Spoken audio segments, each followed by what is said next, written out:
Welcome to a new episode of Feminist Philosophy Podcast. This one is going to be a bit more special than the rest. As you can see today, we don't have a guest speaker because our guest is actually a woman from history. 1400 years ago stood a lady during a huge battle in the Islamic world and in the humanitarian world who spoke against injustice. The Battle of Karbala was a tragic event that took place over 1400 years ago. It was a confrontation between Imam Hussain, a leader standing against tyranny and injustice, and a much larger opposing army. Despite being vastly outnumbered, Imam Hussain and his followers refused to surrender. The battle ended in a brutal massacre where many were killed, but their stand became a symbol of courage and resistance against oppression. The story of Karbala includes many heroes, men, women, and children who faced unimaginable hardship and held fast to their principles. Among these figures stands one whose strength and courage continue to inspire across time and culture. It is Lady Zainab, the daughter of Imam Ali. Lady Zainab was not only a survivor of a devastating tragedy, but also a fearless voice who refused to let the oppressors control the story. Just when women were told not to speak and to be silent, she spoke up against the injustices in the world. She represented women. She was an idol, and until this day, we reflect on her. We are now in the month of Safar in the Islamic calendar, a moment here in time that reflects on the Battle of Karbala, a battle that took place more than 1400 years ago. It killed many heroic figures, but Lady Zainab was amongst those that needs to be recognized, and one I want to recognize today.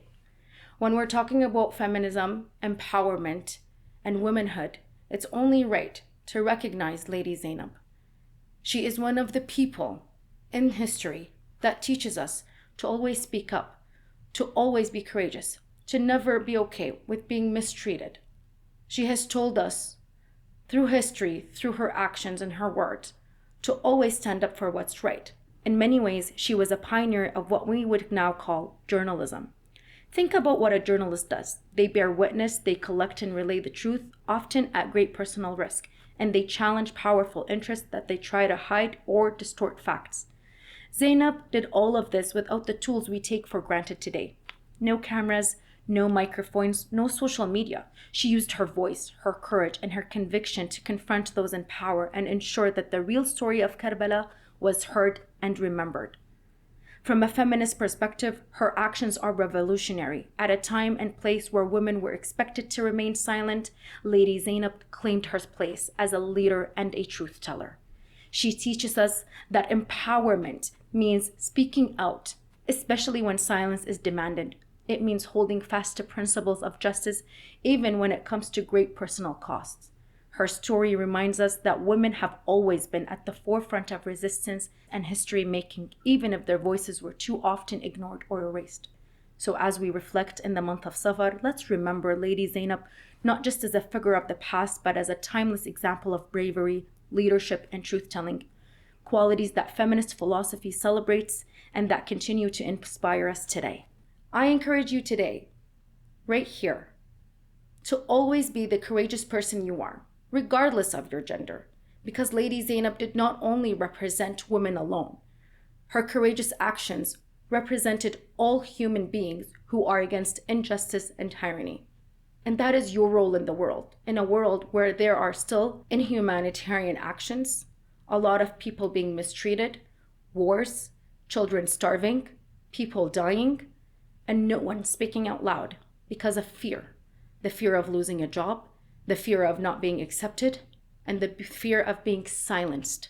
Take a moment to reflect on what we are taught from these courageous heroes and what it is that we need to do in our role as human beings in the life that we're living every single day. What it is that we can do to make a difference. How is it different for us? Something 1400 years ago that was done in a time where everyone was supposed to be silenced, especially women. One woman stood up, made a difference. You can too. As we close today's episode, I want to leave you with this. Lady Zainab's story is not just history. It's a living example of courage in the face of overwhelming odds. She reminds us that telling the truth, standing up for justice, and using our voices matters. even when the cost feels too high. Whether you're facing challenges in your personal life, your community, or the wider world, remember that your voice is powerful. You have the right and the responsibility to speak up and to be heard. Feminist philosophy teaches us that empowerment isn't given, it's taken. It's about reclaiming the space to be seen and heard, just like Lady Zainab did so many centuries ago. So, wherever you are today, take a moment to ask yourself, how can I carry that courage forward? How can I become a voice for truth in my own story? Because when we speak, when we stand, when we refuse to be silenced, we become part of a legacy that stretches back through history, connecting us to heroes like Lady Zainab, and forward into a future we've shaped together. Thank you so much for watching another episode of Feminist Philosophy, and we'll see you next time.